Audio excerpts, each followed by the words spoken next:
But if you don't want to be, I just do it down there because we have no other way to see the chat. if you're going to that microphone then, because it's quite powerful, that one, but no one's ever said, if you search it, it's already on now, but if it's been on, you can chuck it across there, that we muted, and then, as you see, it's got your I'm going to get the lights. green. So, if you get stuck, where are you? And do it on the presentation mode. Very serious without the lights. It's definitely a way to make it. Okay. So I'm just going to, I don't know where you Oh, you want me to? Don't too close. I think I'll just have that. So it's just clear, isn't it, to move the side to the... For them, you can use that.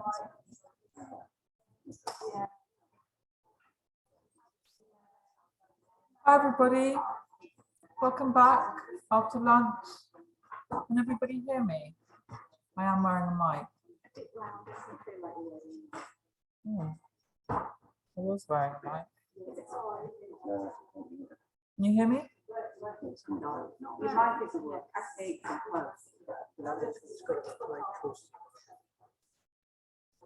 Can you hear me?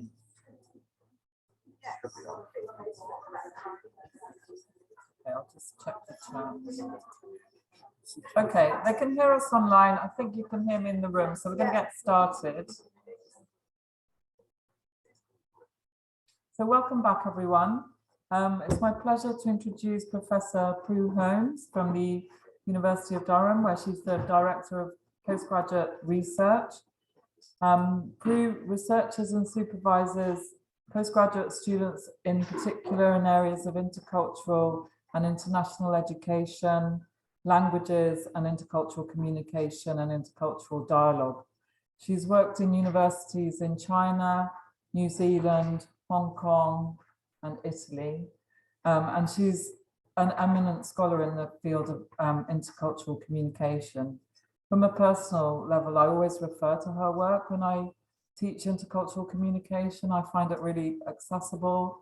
I've looked at examples of how she analyzes examples of intercultural dialogue, and I find it really accessible. I feel her closeness to the students, and that means that I can apply ethnographic approaches of a similar kind in my own interpretations and practice. So it's my great pleasure to welcome you today. Thank you, Prue. Thanks very much, Yolanda. So, thank you very much, everyone. Just move these things out of the way. Can you all hear me? I'm used to saying that. We always start a meeting, don't we? Can you hear me? Good. And I hope you can hear me online too. It's a great pleasure to come and talk to EAP practitioners. This is unusual for me. I don't usually get this opportunity. So thank you very much. And thank you, Yolanda, for all the organisation, and June and everybody else here at Leeds have been very welcoming and very helpful. So it's my great pleasure to talk to you today about understanding our intercultural dialogic and languaged and embodied selves as practitioners and learners. And I guess my focus today, I really want to think about how we are as communicators, as teachers, as students too, because we're still learning various things. So what does that mean in terms of our engagement with one another? And I think it's interesting too, just hearing EAP practitioners talking about their experiences. I meet you at Durham through probably my students, because I refer my students to you, or EAP practitioners come in and give writing workshops and things like that. So it's interesting to hear how you're engaging with the intercultural in your work and why you think that's important. So I'd like to, in my presentation today, talk about some of my own experiences and reflections on intercultural communication, and to invite you to think about what that might mean for you in your own practice.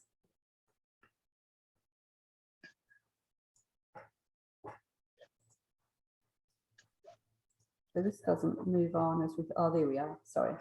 So just to preview what I'm going to talk about. First of all, a brief introduction to intercultural communication. We've already heard quite a bit today on definitions and understandings, so some of this will be familiar to you.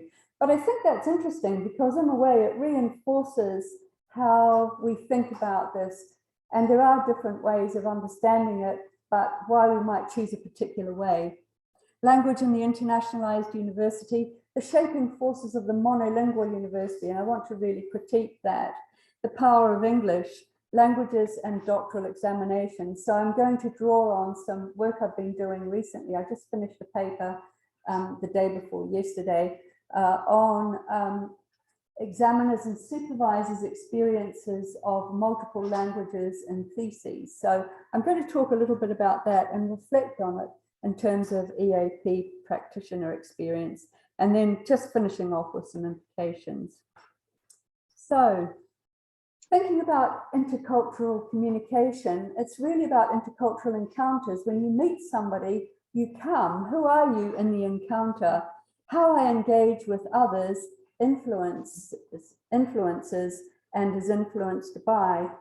And that goes on to the next slide. But before I go to the next slide, I just want to bring up a few points that have made me think this morning in listening to you. I'm othered all the time here. I'm sure you've othered me already because I come from New Zealand. So I was down south, we say when we live in the northeast. I was down south. It was actually Norfolk. It's not very far south, is it? And I was speaking to some people and they said, oh, where are you from? I said, oh, Durham. I didn't really like that answer. You know, they kept on talking, but I could see that they weren't very happy that I was from Durham. And then it came out a bit later, there's a slight twang or an accent. Are you South African? I said, oh, no, I'm from New Zealand. So I've now decided, actually, every time I open my mouth, that when people say, where are you from? I'm going to say from Durham, but I'm actually from New Zealand. Because it makes it easier, doesn't it? So Adrian was talking before about othering. Why do we do this? It's a kind of natural thing. We wake up in the morning, we have stereotypes and understandings about how things happen during the day. It's our normal practice. So how do we perhaps think about these normal practices?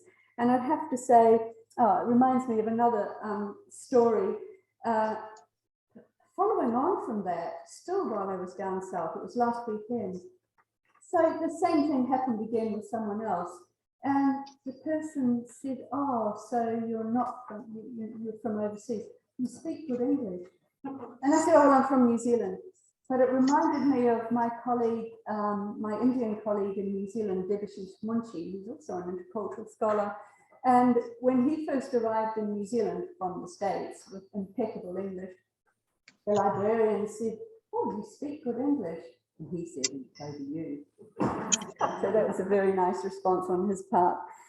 I thought of it when she said it, but I said, I won't say that. So speaking about who we are, in many ways, we are hybrid. We bring lots of different things to the encounter. And let's have a look at what they might be. So, yes, the problem of not seeing. Oh, I'm going to do that. Okay, I don't know if those things will go away. So what is intercultural communication? This is one definition, and I've underlined a few important things that I want to bring up in this definition. A participatory set of actions in the world. So those actions might be things we do, things we say, how we look. We don't even have to do anything. People make judgments about how we look. Dialogical. So what is dialogue? So some people have talked about this. Dialogical, and also in terms of language. How are we using language? I noticed when some quotations were put up, and I think it was Deirdre said, oh, I've just labelled each speaker S1 or S3. And of course, I'm thinking in my mind, oh, yeah, that's a Chinese student, by the way it was written. So I'm making these assumptions about language. And then material exchanges. So material referring to, as I said, how we might look, or the things we wear, or objects that we carry around with us. between members of cultural groupings. So I really like Adrian's work on small cultures and the ways in which small cultures come into being for a particular purpose. They may endure, they may not endure, and members step inside and outside, and that they can be fluid as well. So thinking about cultural groupings, not as fixed, but as fluid, and where cultural membership is marked variously by race, ethnicity, nationality, language, class, age, and gender. So that was Gavin Jack and Alison Phipps back in 2005. I'm sure Alison's moved on from that definition too. But I think it's just interesting to think about all of these things that come into play when we talk about intercultural communication. And I've added a whole lot more there that they didn't put in the list. I don't know why, etc., etc. And you could probably keep adding things there yourself. So when we're thinking about intercultural communication, there's a lot going on. And I think this really calls into question who we're speaking to and with. And I heard somebody say here, oh, well, when I go into the classroom, I teach the people in front of me. I think that's a really nice way to think about it, isn't it? Doesn't matter who you are, I've got some materials that I'm going to teach. But on the other hand, of course, bearing in mind some of the things that have been said today, what we teach is also important as practitioners. Okay, so talking about materiality and material culture, do any of you know this woman? It's Nania Mahuta, and she's the Foreign Affairs Minister. That's a big post, isn't it? So who's the equivalent in the UK at the moment? Oh, it's the woman, isn't it? Priti Patel. Oh yeah. So Foreign Affairs Minister in New Zealand government. So she's got this moko. So a moko kawa. Kawai. I'm not used to that second word. It's a moko, but they've added the second word. So she's wearing a moko, and she's been selected by Jacinda Ardern to be the representative that goes overseas and meets people. So what is a moko? In the second part there, it's a visible connection to whakapapa, that's genealogy. So going back through your ancestors, your whakapapa, and to culture. It is clear that women who wear it have a deep pride in that culture. So this is an author commenting. But, the reason why this came up was because this other person, Olivia Pearson, who happens to be a writer in New Zealand, I don't think she's particularly famous, but anyway, she wrote and published, I think, in the newspaper that it was ugly and uncivilized. So you can imagine that went down really badly in bicultural, bilingual New Zealand. So why does Pearson object to the moko koa? Facial tattoos, she said, are not exactly a polished, civilized presentation for a foreign diplomat in the 21st century. So interesting response there. The consequences for Pearson, her books have been pulled from sale by one online retailer, and she has seen death threats. So making judgments and assumptions about material culture and who we are and how we present ourselves. I don't know what that noise is going on in the background. Going.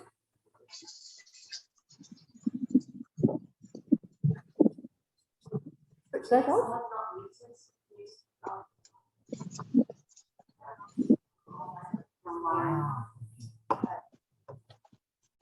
Could just ask everybody online, could you check, make sure that you can.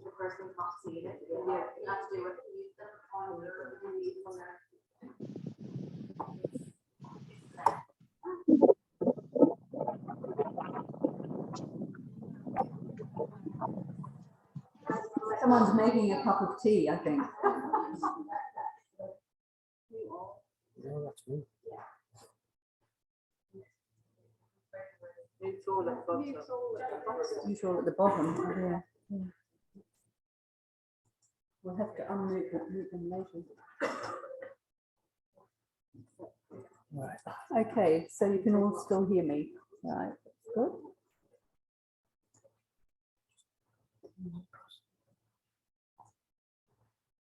Okay, so this has already been a little bit discussed today. Culture is complex and shaped through intercultural communication with others and the broader societal context into which individuals are socialized. Culture is an ideological construct, as Pillar says, called into play by social actors to produce and reproduce social categories and boundaries.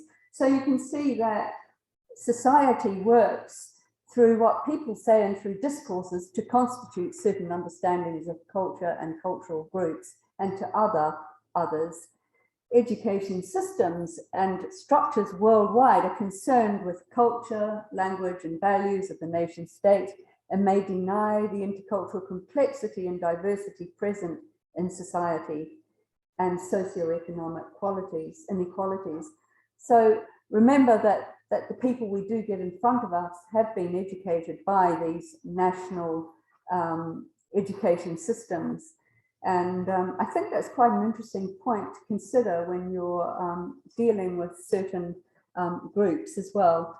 Education systems, and especially colonial ones, privilege those who have the economic advantage, social capital of the dominant group, and educational resources at home. And of course, education systems also privilege those who can afford it. So it's an economic aspect too.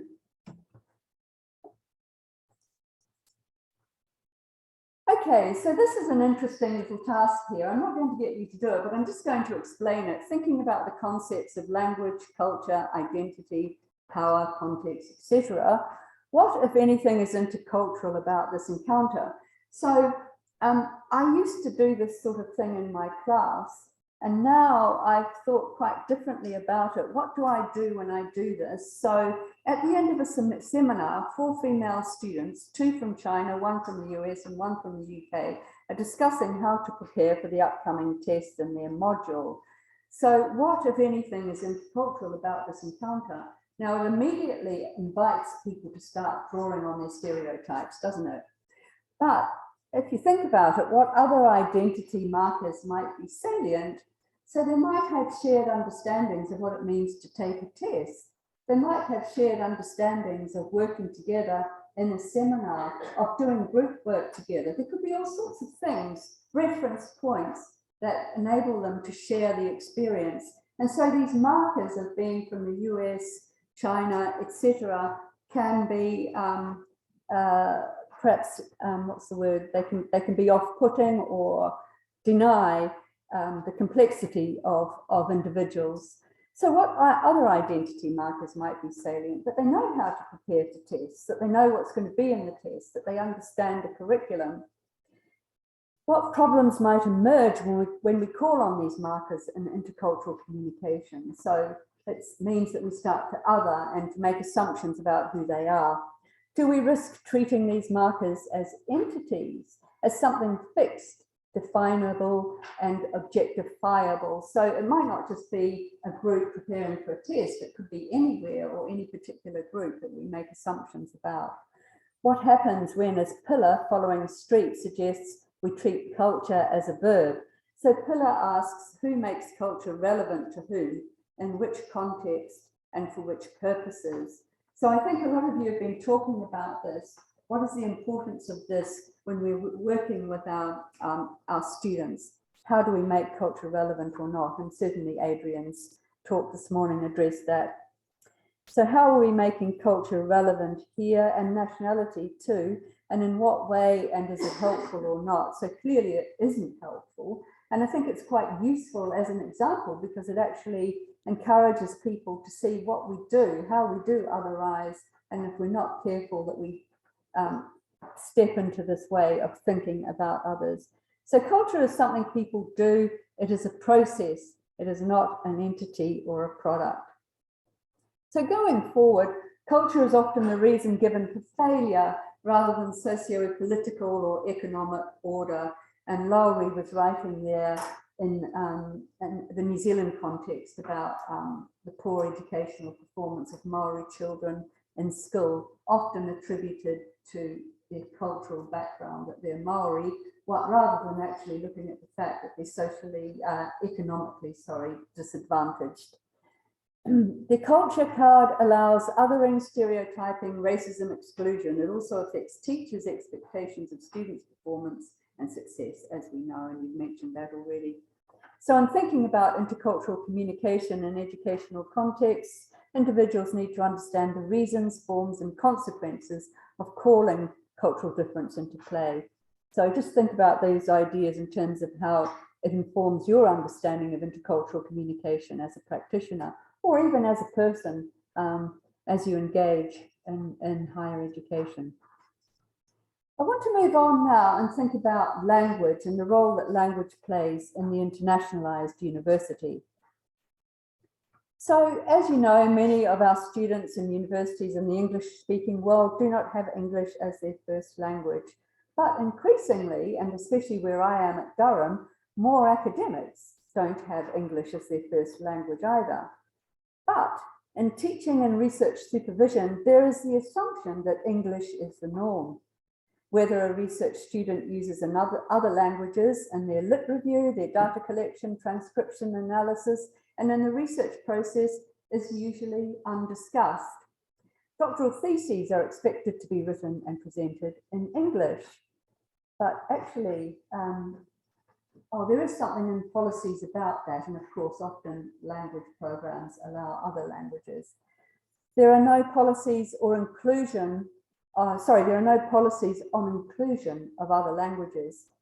The preferred language of publication is often English, for status, for promotion, for getting a job in academia, and that's been documented. Wilson writes an interesting paper on publish or perish in the French situation, where French academics have to publish in 2 languages, French and English, in order to go forward with their promotions. Examinations take place in English, including the viva voce for PhDs.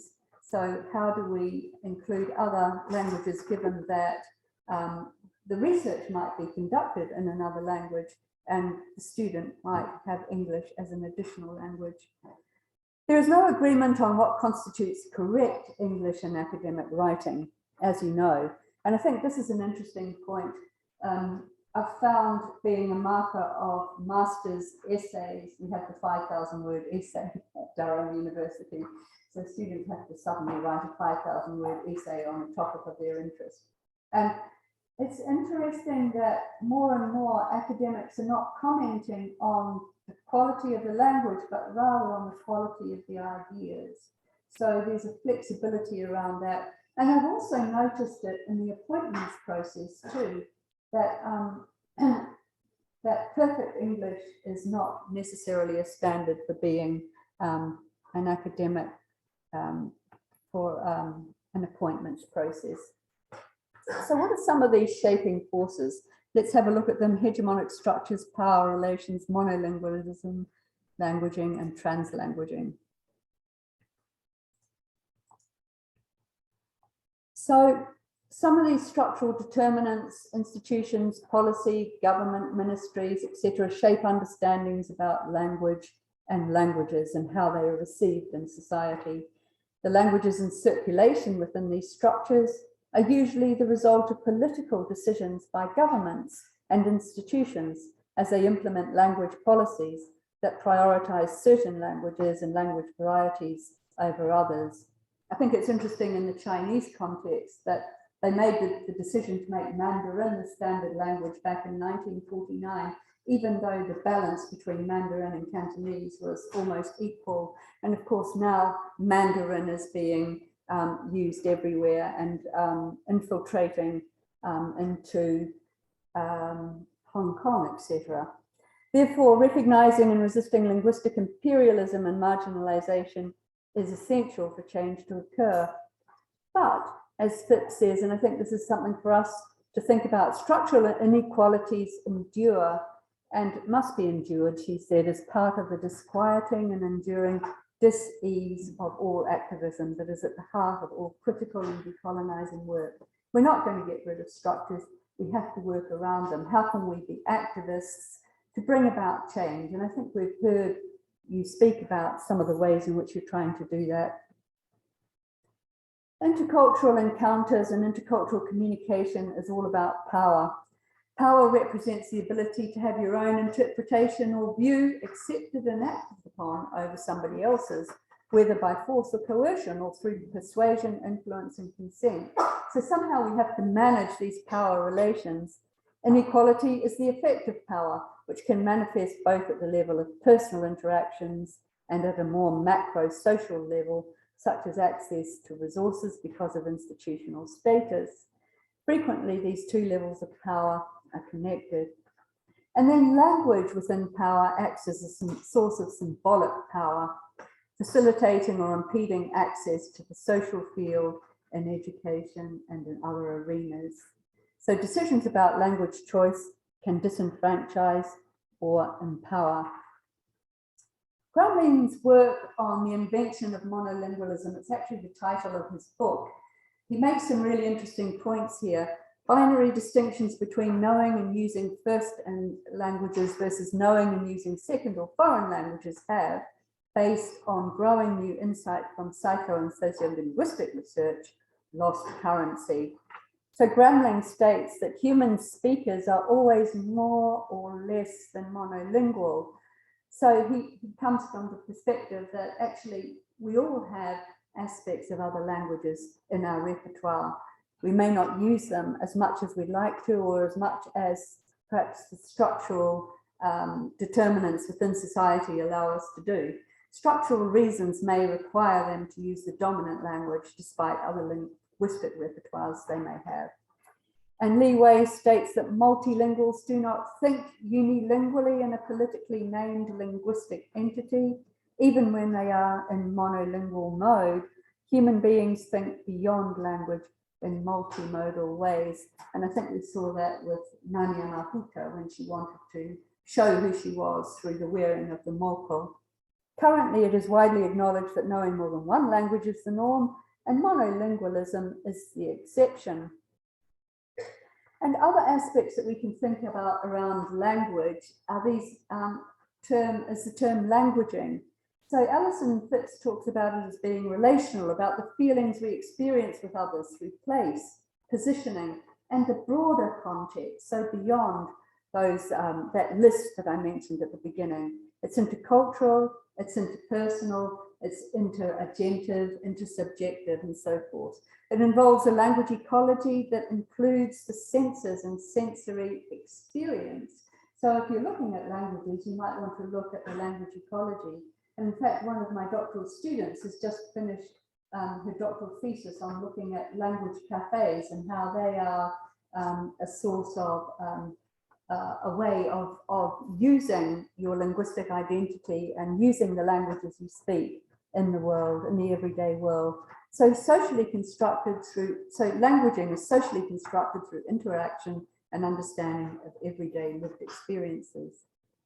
And languages engage with the world in action. They move in the world in a way that allows the risk of stepping out of one's habitual ways of speaking and attempt to develop different, more relational ways of interacting with the people and the phenomena that one encounters in everyday lives. So I guess that makes us think about our university environment. How do we encourage it? How do we create a context where we allow languaging and languages to do their work? And that moves on to the idea of translanguaging. It creates a social space for the multilingual language user by bringing different dimensions of their personal history together: experience and environment, their attitudes, belief and ideology, their cognitive and physical capacity into one coordinated and meaningful performance, and making it into a lived experience. And Adrian made the comment, drawing on Kanaraja, that this is not just something that is all scatterbrained, it's actually carefully constructed, in some contexts at least. Acknowledges the multimodal nature of communication. And I think this is important. What is multimodal about our communication? The multiplicity, fluidity, mobility, locality, and globality of the resources that we use.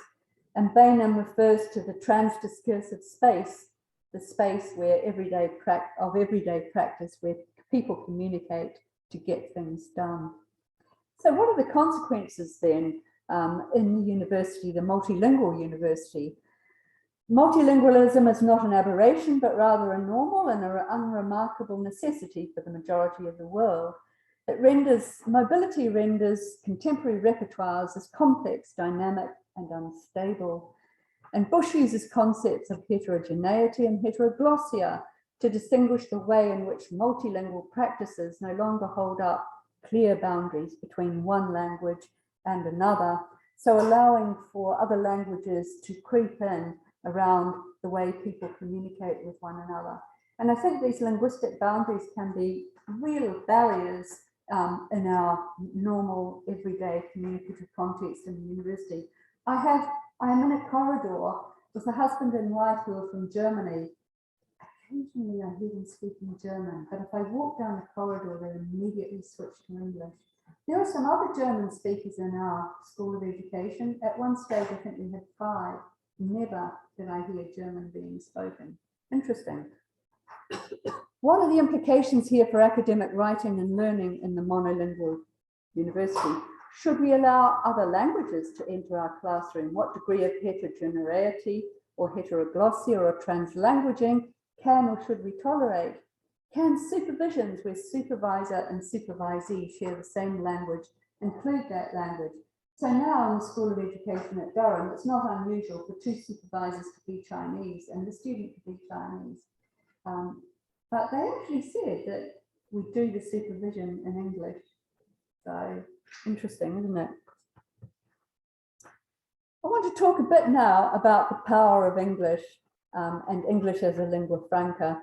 So a while ago, I edited with Fred Durban this book on the intercultural and cultural dimensions of English as a lingua franca. So lingua franca are not new and they're not specific to English. They operate in other languages and they have been for millennia. Lingua franca people who share the same language do not always speak the same language and do not always understand each other. And we know that, don't we? So drawing on the work of John O'Regan here, he wrote this very interesting Marxist critique of English as a lingua franca, which he's published in Applied Linguistics. Some of you might know this. So he talks about English as a lingua franca versus lingua franca Englishes. So if you think about all the different Englishes that are spoken around the world as a lingua franca, as opposed to English as a lingua franca that we think of in the university context here.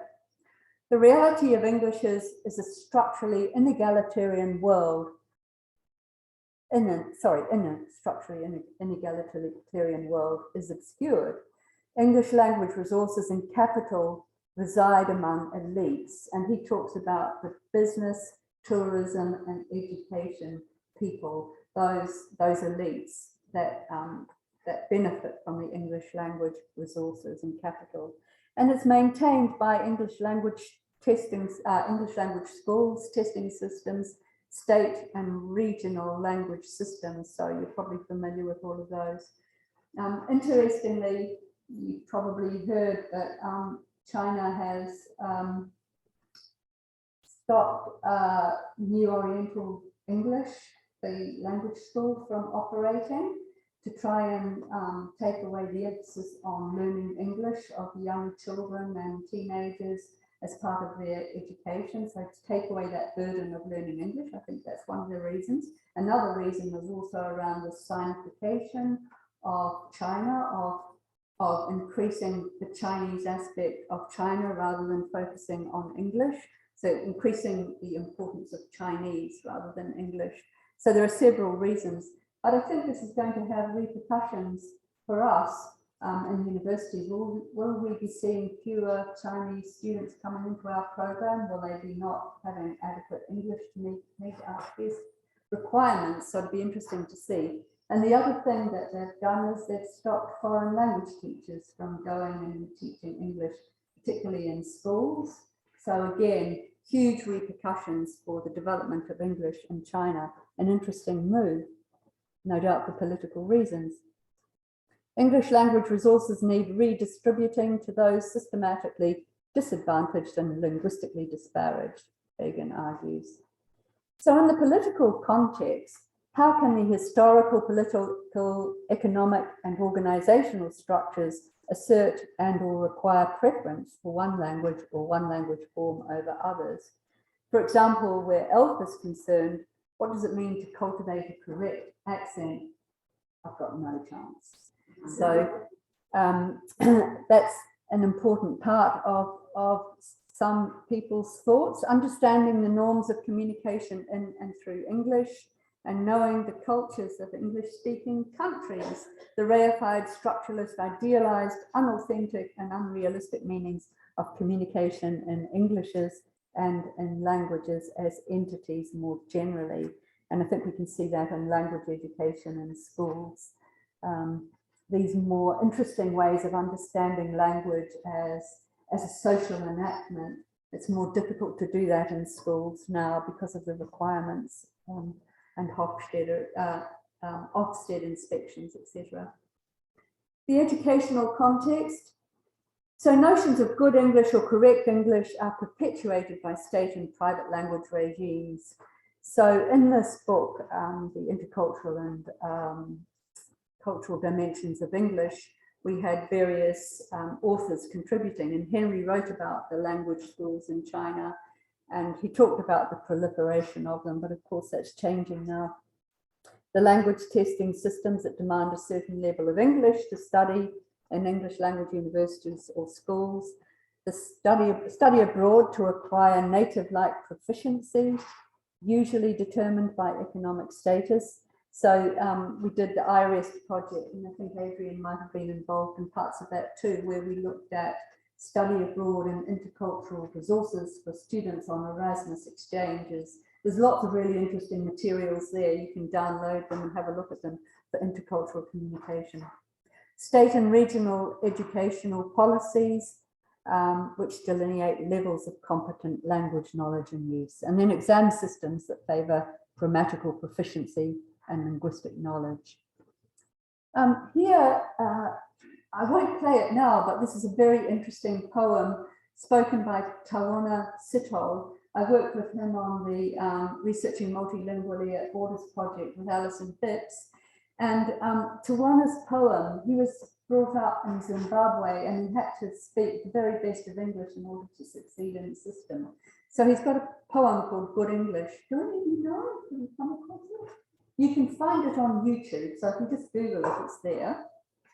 Tawana Sitol's choices in life were preordained, prescribed, and prejudged according to the linguistic features of his language use, which were colonial structures of class, race, economics, politics, his place of birth and country where he was educated, Zimbabwe, altogether the linguistic and intercultural ecology of his upbringing. So to what extent might these aspects of Tawana's English language identity inscribe a fixed and inescapable identity? Because in a way, it's been to his advantage, but at the same time, he feels like he's marked by his good English. But on the other hand, he also feels that if only his good English were good enough to allow him to pass through borders without being stopped because he's Black and so forth. So it's a really interesting critique of good English. Thinking about implications for the EAP practitioner. So how can we think about decentering target language countries in order to focus on the interrelationships of languages and cultures with people from other countries in a global and local historical perspective? So that's from Risay's chapter in our book. And Baker says a dynamic and fluid teaching approach is needed that recognizes the multifarious nature of intercultural communication, particularly in ELF scenarios, and situated an emergent relationship between language and culture.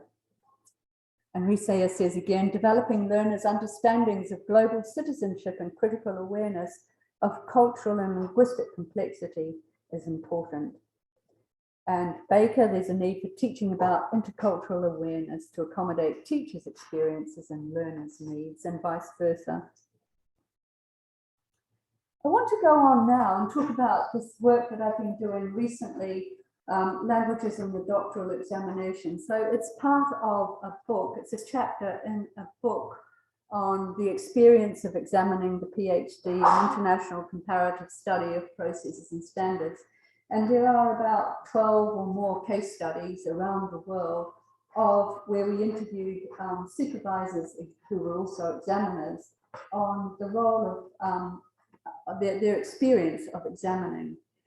And we wrote a chapter with Helena Arroyo and Susana Pinto from Aveiro in Portugal. The three of us wrote a chapter focusing on languages.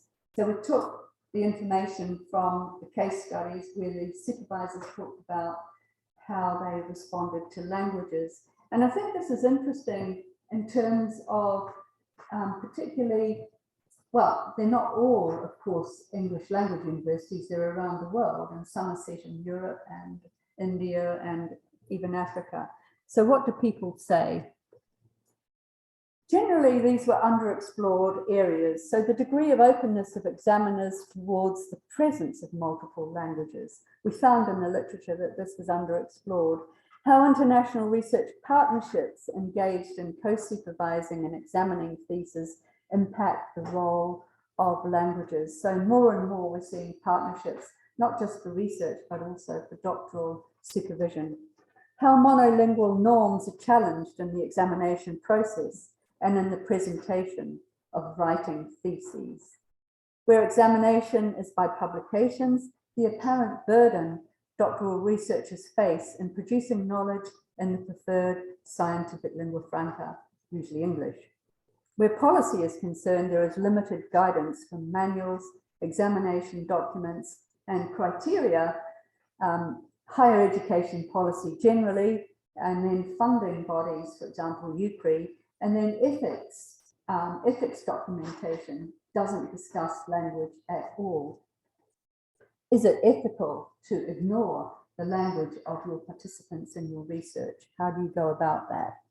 So not only does the discourse on internationalization of higher education neglect this topic, but supervisors and supervisees feel more or less alone.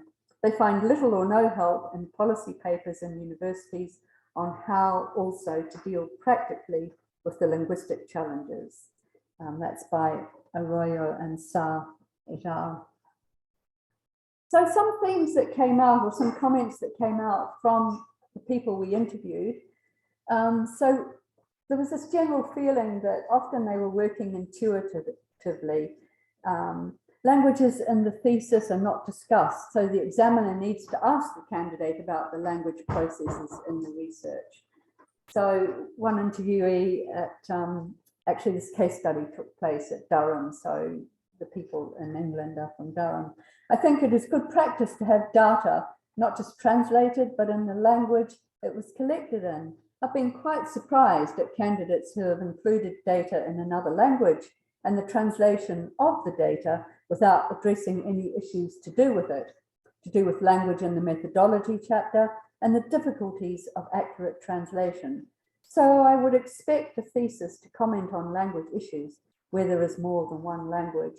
And he went on to explain that he might question the candidate about this. And another interviewee also expressed that he would want to know how they handled languages in the process of undertaking the work. But there's no requirement anywhere to mention this. An examiner from Bulgaria talked about a crippled text. Attention arises when fostering international partnerships, but writing and defending a thesis in the national university language. So the idea of partnerships brings in multiple languages. You get a student coming from that linguistic background into the university to do a PhD, and you're in partnership with that university. Nowadays, this possibility of using multiple languages and writing and defending a doctoral thesis must be absolutely open, especially since we are already in partnership with many European universities. Regardless of the language in which the work was created, including Bulgarian, my expectations are for high proficiency and a good style. It is inadmissible for a scientific result, especially in the field of social sciences and humanities, to be written in a bad language, because one of the meanings of creating these texts is the development of the language in which you create your text. So I can't accept a work that is written in a crippled language, whether it's German, French, Bulgarian, or any other. And this examiner talked about how difficult it is to actually separate language from the research. How do you make judgments about ideas without thinking about the language? So the process of writing is a part of the research, but difficult to pinpoint the precise nature of what she looks for, whilst being conscious that the effect on the reader is important. So Natalie says, my view is that research is always about writing. And if you are able to write well and present your arguments well, I don't think this is necessarily about grammar and things, but it's, again, very difficult to express what it is. But if somebody can present and write well, you will be automatically more inclined positively towards the thesis as such. And I think research is about, in a way, selling your argument and your data and your findings through language. So you can't separate those two really. So you can see already problems that are emerging. Does this thesis have to be proofread by a proofreader? And what implications are there for EAPs here? Which standards? Whose standards?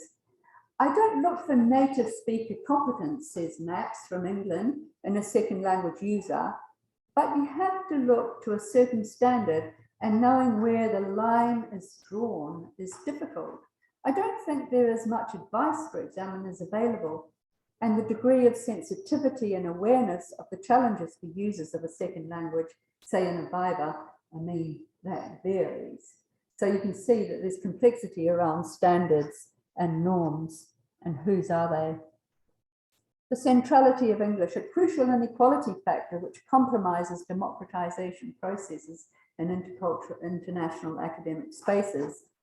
I think it is unfair for our students from Africa, Brazil, East Timor. They are not proficient enough, and I think that they are punished for this. They have to make a double effort to write the thesis, to publish, because high impact journals are in English. So that's a Portuguese examiner. So the unfair burden for which they are punished. So some guidelines here that are lacking. I don't think you have solved everything by having bureaucratic processes. You solve things by dialogue, by experience, by negotiation. How interesting. There are criteria for assessment, but examiners are discussing and negotiating amongst themselves. Sometimes I think supervisors and other universities where I have acted as external examiner have been surprised when I may have made an issue of the fact that there's no specific acknowledgement of language issues in the thesis, that the multiple languages or translation is taken for granted. And I argue this should not just be taken for granted, it has to be addressed somewhere. So I think it's a matter for institutions. It would be good to bring awareness to people who have never thought about language beforehand. And I think this is interesting because in a way, it's an undiscussed issue in so much of what we do. However, she guarded against being too prescriptive or mechanistic, which may make interpretation of the policy difficult, which would then disadvantage the candidate and confuse examiners as how to judge language. So how do you write policy for this particular context? So coming to the end in terms of my presentation and key conclusions around this doctoral research, examiners demonstrated an open attitude towards multiple languages and accommodated language diversity. Linguistic correctness was not a precondition for thesis quality, but in some contexts, multilingualism raises tensions concerning monolingual norms, as we saw, so concern for linguistic correctness and normative behaviours. So we can see here from Holbrook, language is seen as an important marker of academic legitimacy and has significant implications for second language or third language or fourth language doctoral candidates. And finally, English is an important scientific lingua franca in the construction of knowledge, placing an unfair burden on candidates and examiner supervisor concerns about standards or norms in the presentation of theses. So Drawing on Gramling, this would deny individuals multilingual habitus in the presentation of their theses and in the languages that are being used in the construction of knowledge. And it undermines construction of knowledge in other registers and languages. And Manathunga in Australia has done quite a bit of work on that, as has Singh and Steflin in Europe. In the absence of policies or guidelines, examiners are feeling their way through shared understandings and communication with other examiners on what the expectations are. So this leads to a concern about consistency of applying standards across contexts and distinct academic cultures. So just to finish off my last slide, implications for practice. For intercultural communication, we need to avoid being essentialist about language and languages and cultures. We need to think about, investigate the in-between and the often unexplored spaces, the silences, the interruptions, the apprehensions, the unexplored and unarticulated tensions and decision-making invoked in the minds of students, researchers, supervisors, and other stakeholders. We need to build and nurture relationships and to interrogate positions of power and positioning. We need to look at the exceptions, the instabilities, and the processes rather than mere structures, looking at the work of Durham and Tornaby's when they talked about the turbulences in intercultural communication education. And I would add there thinking about materiality and the ecological context in which the learning is taking place. Multilingualism and the internationalized university. Consider the geopolitics of English and ELF and publication. Explore the ethical procedures and practices in developing curricula and undertaking research. And this might mean decentering and decolonizing in terms of our approaches, not just getting in literature from the students of that particular country, but also thinking more broadly, how can we understand and learn about knowledge from a whole range of different cultures, whether they're in our classroom or not. There's a strong move in terms of decolonizing and intercultural development in the global south, decentering. Recognizing and valuing, recognize the values and motivations of academics in curriculum design and in research, and students in drawing on their knowledge base and context. And I would call this an intercultural linguistic justice. So we're acknowledging also their languages. In terms of university policies, what guidelines exist for influencing practices of supervisors, experienced researchers, doctoral researchers, language choices and theses, and that of course would include how languages are recognized and acknowledged in our multilingual universities. They're not monolingual. And what are we doing in ethics committees to acknowledge the role of languages in research in particular? I think that's the end of my presentation. Thank you very much.